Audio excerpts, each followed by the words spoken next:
We are here to take your comments on board, and we do take everything you say very seriously. My background, as you heard from the start, is that my last job was running a toll road in Melbourne called Connect East, and before that I spent 6.5 years in public transport. So when I hear people talk about, well, this is a roads project and you're a roads guy and all the rest of it, again, I want to stress the point that I spent 6.5 years running the tram system in Melbourne, Melbourne Trams, the largest operating tram system in the world. I also ran Shorelink bus. So therefore, we have decided and chosen that the site that offers the least impact to the community is to come up at the St. Peter's interchange at the landfill site. And Chris, my colleague, will tell you a bit more about that shortly. The next slide, please. I think there's a little bit... Can I just please appeal to just to listen to the presentations in silence as a courtesy to our speakers. There will be plenty of time for questions and comments afterwards. Thank you. Now, I think amongst the heckling there was some calls for public transport, and then some comments that the government is not investing in public transport. I have before you the projects that the government has underway in public transport and freight. If you add those up, 12.3 billion in public transport, 1.1 billion in freight. Those projects are being built as we speak, and they are on the public record. They're happening. So again, I urge you to consider what I said at the beginning. It can't be all one and none of the other. I have yet to see a bus drive down the city street without using a road. When we talk about Westconnex, and then we're going to take this $15 billion, if you want to use it, you can use it. If you choose not to, then you don't have to pay the toll. Could I just ask you to let Mr. Clint finish, please? Thank you. We don't want to be tempted to use it. Okay, now there's been some conversation in the last week or so that we shouldn't connect the M4 to the M5. I'd just like to draw a few points to that one as well. First of all, one of the concerns we've had from councils and citizens at both ends of the road is that the fear that we won't connect it and the impact that will have on local roads. The reality is that we will keep traffic off of local roads by connecting up this project. Today those cars and trucks and delivery vans and buses and everything are either going on the road or through the local community.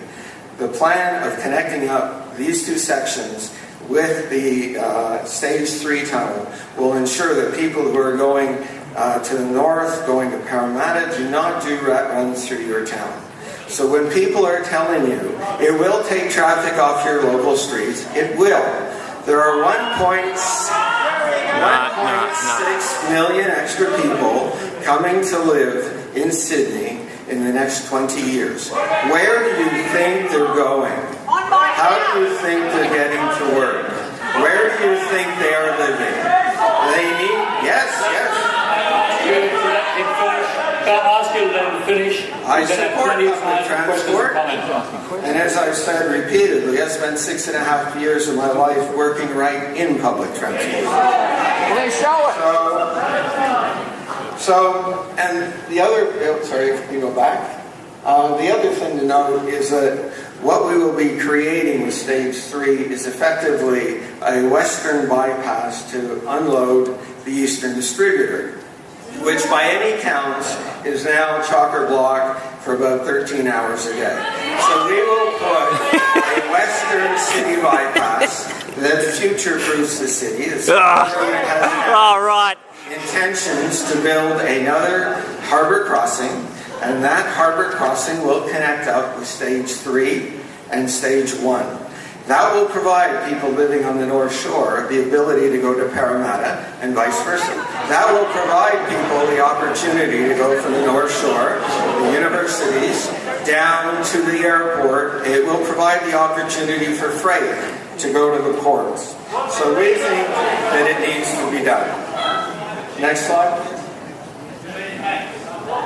Long-term planning. There's been people saying that, this is a recent idea, somebody or other. It isn't consistent with what we've been saying. We'll go to Infrastructure New South Wales and they'll have a different view. This project was endorsed and recommended by Infrastructure New South Wales. The document on the left-hand side shows the State Infrastructure Strategy 2012 to 2014. It also shows the New South Wales Long-Term Master Plan of December 2012, all of which talked and recommended Westconnex. And then on the far right, we have the Westconnex business case that I referred to previously, the executive summary of which was released in September 2018. Ladies and gentlemen, can I just make a comment? There are people here tonight who have come to hear information. You may not agree with that information, but I would ask you, as a courtesy to our speakers and to participants, just let it finish, and we've got plenty of time, a whole hour, for questions and comments. I really ask you just to respect that, if you wouldn't mind. We will have plenty of time for comments.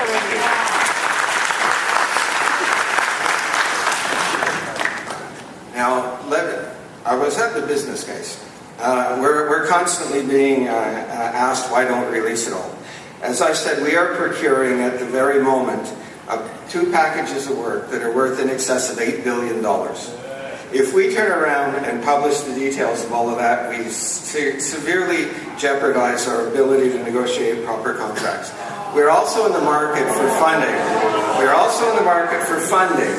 Several billion dollars. Again, the extent to which we are trying to preserve competitive tension and balance transparency has to be taken into consideration. I will say we are working with both Infrastructure Australia and Infrastructure New South Wales, so that they can take a look at the business case, and this is Infrastructure Australia in particular, that they can take a look at all the detailed business case, all the documents that we have, and they can provide an independent view of that. We expect that to be released shortly. Okay? Can I see the next slide, please? Again, we're told that we don't put anything up, and that we are not open and transparent. This is the screen dump from our website. This is the library of documents that we have on the website, some of which are hundreds and hundreds of pages individually. You're welcome to go there. You're welcome to look at it. We have a number of environmental impact statements. The big thick binders over there, that's 5 volumes of what we released for the EIS for the Stage 4 widening. We released a strategic environmental review in 2013 on the entire project, talking about the areas we focus on and what we intended to do about it. That is also on the website, and I again urge you to have a look at that.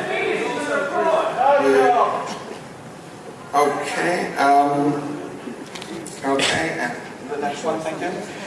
In terms of the environmental impact statements, and particularly as it relates to air quality, as I said, we have a number of EISs already out on display that you can have a look at. You can see the level of detail that we go through. It looks at traffic, it looks at community issues, it looks at noise, it looks at vibration, it looks at many, many issues, and I think Chris might be touching on a few of those later on. But what we are using is essentially the Westconnex project. The Westconnex, for those of you who don't know, is a tunnel in the northern part of Sydney. They've gone through an extensive project. It's a $3 billion tunnel. They've been through extensive consultation with the community. They have set the benchmark for what an EIS requirement is, which includes community consultation. There has been an air quality reference group formed with independent expertise, chaired by the Chief Scientist of New South Wales, and has membership from 2 of the world's leading authorities on air quality. They have set the benchmark for what we are required to do in this process. That is our starting point. This has been a process that's gone through community consultation, made some strong recommendations, which were picked up and endorsed by Westconnex. There are many things in Westconnex that have been achieved as a result of community consultation, and I urge you to have a look at that, and I can assure you today that that is a process we will be using when we get to the EIS stage of our process. That is the benchmark, that is our starting point, and that's my guarantee to you. If I can have the last slide for my presentation, and thank you for your patience tonight. People say we're not consulting. Standing up here and listening to some of the comments is consulting. We have part of consulting. We have had, if you look at the slide here, we have had over 400,000 touch points with the community. We've done letterbox drops, we've done emails, we've had community sessions just like this, and we will continue to do this through the process. So we are more than happy to engage with the community on an ongoing basis, and we will continue to discuss this with you and continue to make sure that you are aware of the latest in what we are planning on doing. Thank you for your patience and understanding tonight. And I will now pass it over to my colleague Chris Swann. Yep. Sure. Thank you.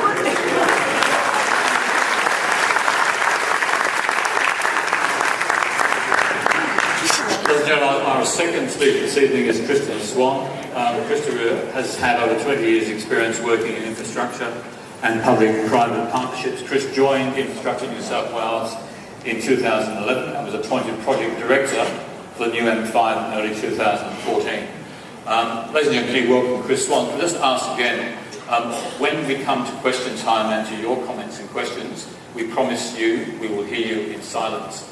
But I just ask again that you respect the contribution. We have plenty of time for questions and comments, but as a matter of common courtesy, we'll just hear the presenters in silence, and then we will extend you the same courtesy. Thank you very much. Thank you.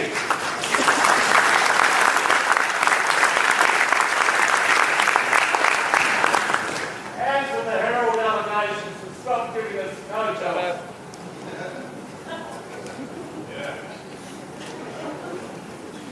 Thank you. Look, I'm going to start tonight just talking briefly about the reason we're building the new M5, and that's the M5 East. The M5 East is Sydney's most congested motorway tunnel.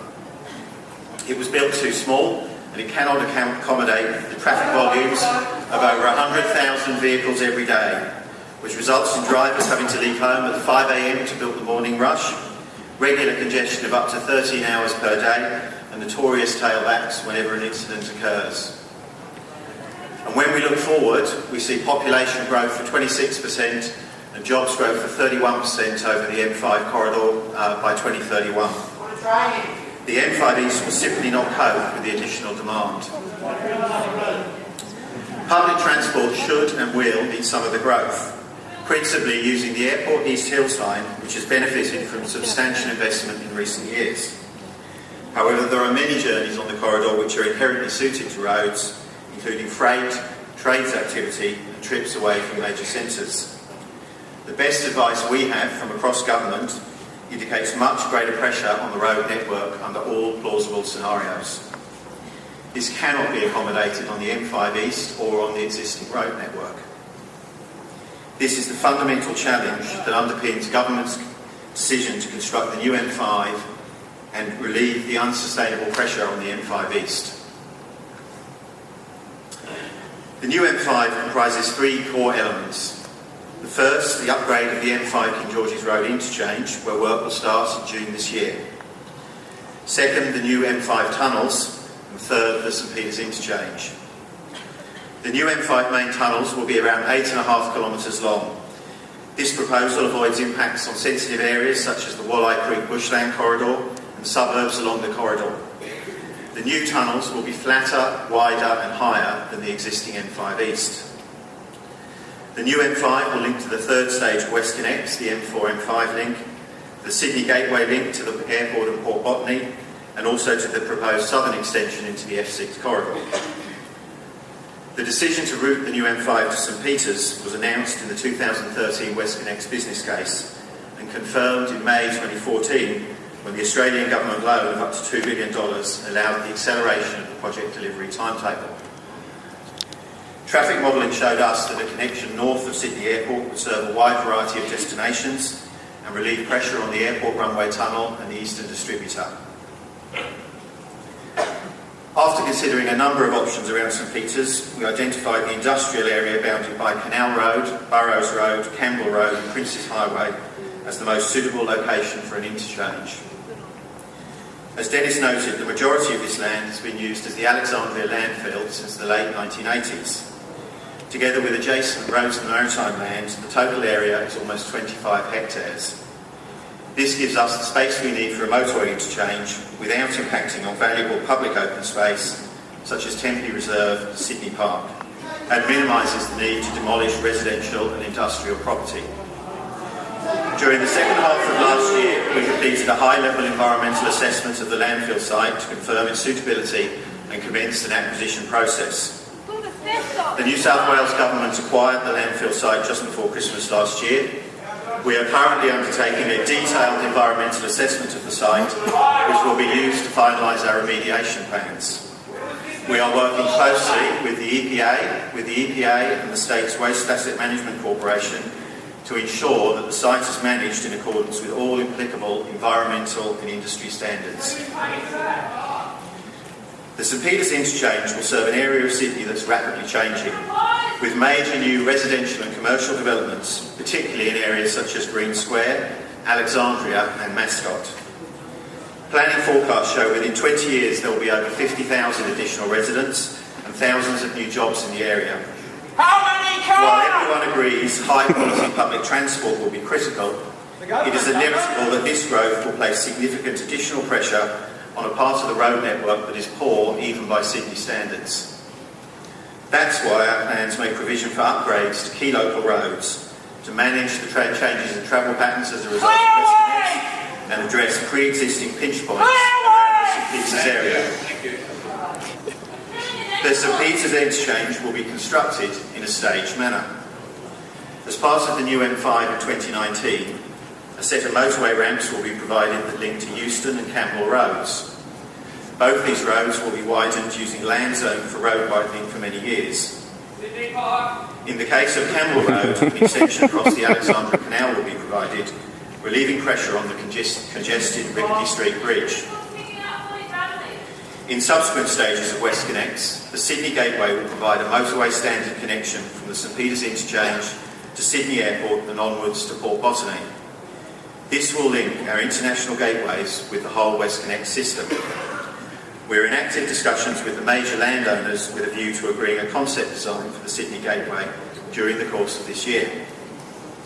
By 2023, the M4 to M5 link will connect the St Peters interchange to the Anzac Bridge and the M4 corridor, as well as the proposed Western Harbour Tunnel in the longer term. We understand the concerns around the impacts of Westconnex on local homes and businesses. We believe that using existing road reservations is one way to reduce the negative impact on communities. For example, along the Campbell Street and Campbell Road reservation, Roads and Maritime already owns over 20 properties which make up over 1/3 of the land required. We have been working extremely hard to provide information that is both timely and reliable.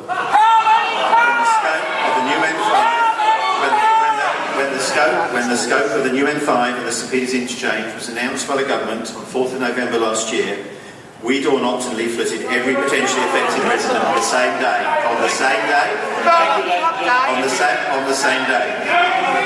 We heard that residents in the Campbell Street reservation wanted more certainty about impacts on individual properties. And that's why we sent letters to every resident in the road reservation last month advising the status of their property. In 41 cases, we advised of the need to acquire the property. In 25 cases, we advised that we do not expect to need the property. And in 4 cases, we advised the position is still uncertain pending finalisation of the design. We have now opened negotiations with many of the affected property owners. All acquisitions will take place in accordance with the provisions of the Just Terms Act. These include an obligation to pay compensation for the market value of the property, independent valuation of legal fees, stamp duty on a replacement property, and up to $26,000 for non-financial losses. Thank you, we go to Q&A. Thank you. Yeah. Westconnex is also undertaking the full or partial acquisition of up to 40 commercial properties. As with residential properties, the affected owners and businesses will be compensated in accordance with the Just Terms Act. Westconnex also recognises the high value of public open space in the St Peters area. That's why, as Dennis said, we are not building on Sydney Park. You are! We are using land owned by Roads and Maritime and reserved for road widening under the City of Sydney's own local environmental plan. Which is part of Sydney Park. We are also confident that the widening of Campbell Street will not encroach on Simpson Park. In the case of Camdenville Park, we are looking to coordinate our work with Council's plans for a new BMX track and ensure there is no overall reduction in the area of public open space available. We are challenging ourselves to raise the bar in terms of urban design outcomes around St Peters. We have engaged a panel of experts to assist, led by the government architect. We want to deliver better outcomes for the community and take advantage for opportunities to relieve existing traffic black spots, calm local roads and provide additional open space once construction works are complete. In conjunction with Transport for New South Wales, we are looking to develop a range of public and active transport upgrades that can be delivered as part of Westconnex. The introduction of bus lanes along Campbell Road and across Alexandra Canal may support a new strategic bus corridor linking the inner west to Mascot and the domestic airport. A regional standard cycle path along the length of Campbell Street and Road would connect from the Marrickville metro area to Sydney Park, then join the existing Burke Road cycle path and onto Mascot Town Centre. Additionally, a shared path along the Euston Road edge of Sydney Park is being developed. A high-quality and direct pedestrian connection from Mascot Town Centre would bring Sydney Park within easy walking distance for the fast-growing population in this area for the first time.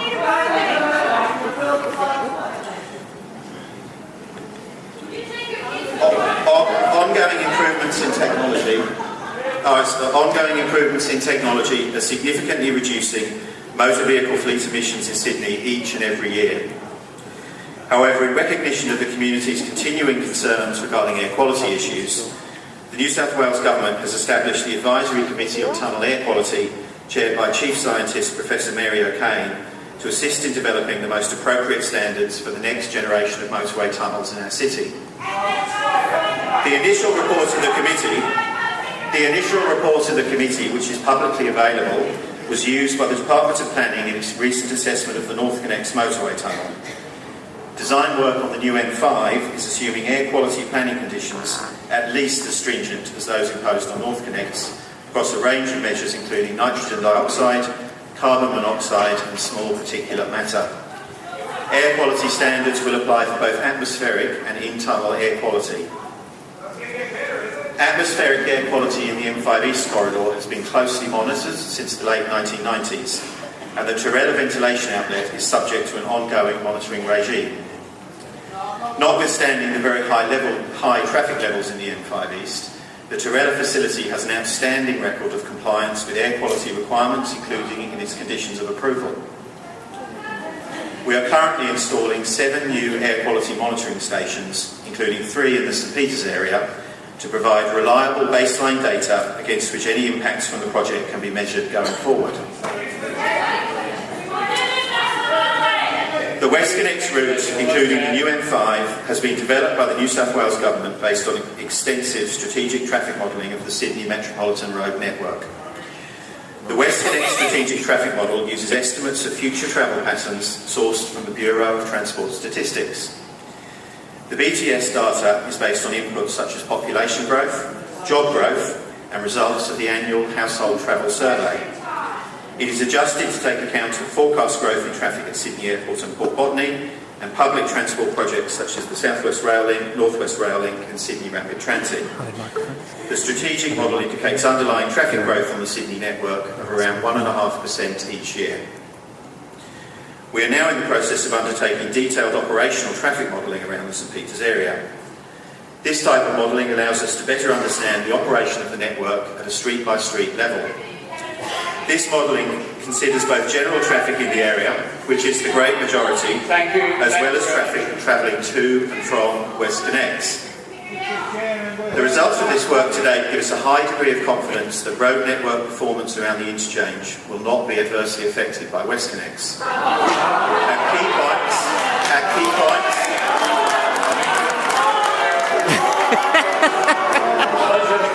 Can I just ask again? Just let him finish. We'll go to Q&A's. Plenty of time to do that. If you let him finish, we can get to Q&A. Thank you. Thank you. Our key points, such as King Street at Newtown Station, current forecasts indicate little or no net additional traffic when the new M5 opens,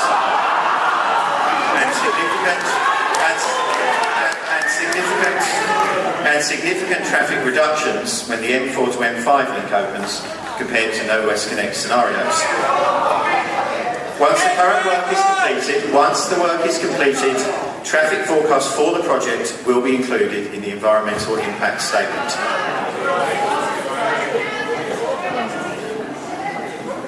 This evening is part of a process of ongoing engagement and consultation. As Brian noted, on 5th of March, we are hosting a community event from 2 p.m. to 7:30 p.m. at our pop-up shop on Prince's Highway. My project team and myself will be on hand to answer your questions on a one-on-one basis. We have also established a council reference group with the City of Sydney, Marrickville and the City of Botany Bay councils to get their input into priorities at the local level, including traffic management, parking, bike and pedestrian needs and urban design outcomes. We are currently developing the environmental impact statement for the new M5, which will be placed on public display later this year. The EIS will include comprehensive information regarding all aspects of the project, including the design, construction and operation of the motorway, and a detailed assessment of anticipated impacts covering issues such as traffic, air quality, land use, noise and contamination. Everyone will have the opportunity to have their say on the EIS as part of the assessment process independently conducted by the Department of Planning.